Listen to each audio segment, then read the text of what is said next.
Maduravoyal ages தியேட்டர்ல இருந்து ஒரு 5 மினிட்ஸ் டிஸ்டன்ஸ்ல வல்சரவாக்கம் பக்கத்துல இருக்கக்கூடிய ஒரு கம்யூனிட்டியில இருக்கக்கூடிய 1 BHK 2 BHK அபார்ட்மெண்ட் இது வந்து 2 BHK நம்ம பாக்குறது 820 ஸ்கொயர் ஃபீட். இதுல பிளஸ் என்னன்னு பாத்தீங்க அப்படின்னா, இந்த அபார்ட்மெண்ட்டை வாங்குறது மூலியமா நீங்க 5 வருஷத்துக்கு ரெஷ்யூட் ரெண்டல் இன்கம் பண்ணலாம். ஸோ உதாரணத்துக்கு இந்த அபார்ட்மெண்ட்டை நீங்க வாங்கி போட்டீங்கன்னா மாசம் மாசம் 32,000 ரூபாய் உங்களுக்கு வந்து அஷ்யூர்ட் ரெண்டல் இன்கமா வரும்.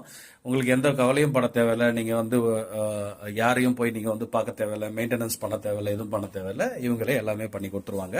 ஃபுல் டீடைல்டு வீடியோ நம்ம வந்து 1 BHK பிரைஸ், இதனுடைய பிரைஸ் எல்லாம் சேர்த்து நம்ம வந்து ஹாப்பி ஹோம்ஸ் தமிழ் யூடியூப் சேனல்ல போட்டிருக்கிறோம். ஃபுல் வீடியோ நீங்க அதை வந்து போய் பாருங்க. ரொம்பவே பயனுள்ளதா இருக்கும். ஒரு இன்வெஸ்ட்மெண்ட்டை நீங்க பண்ணிட்டு ரெண்டல் இன்கம் வரணும், என்னால இதெல்லாம் அலைய முடியாது, அங்க போய் வாங்க முடியாது அப்படின்னு நினைக்கிறவங்களுக்கு இது ரொம்பவே யூஸ்ஃபுல்லான ஒரு ப்ராப்பர்ட்டியா இருக்கும். சீனியர் லிவிங்க்கும் வந்து ரொம்ப ஒரு கம்ஃபர்டபுளான ஒரு ப்ராப்பர்ட்டியா இருக்கும். ஸோ இப்போ உங்களுடைய ரிட்டையர்மெண்ட் லைஃப்ல உங்களுக்கு வந்து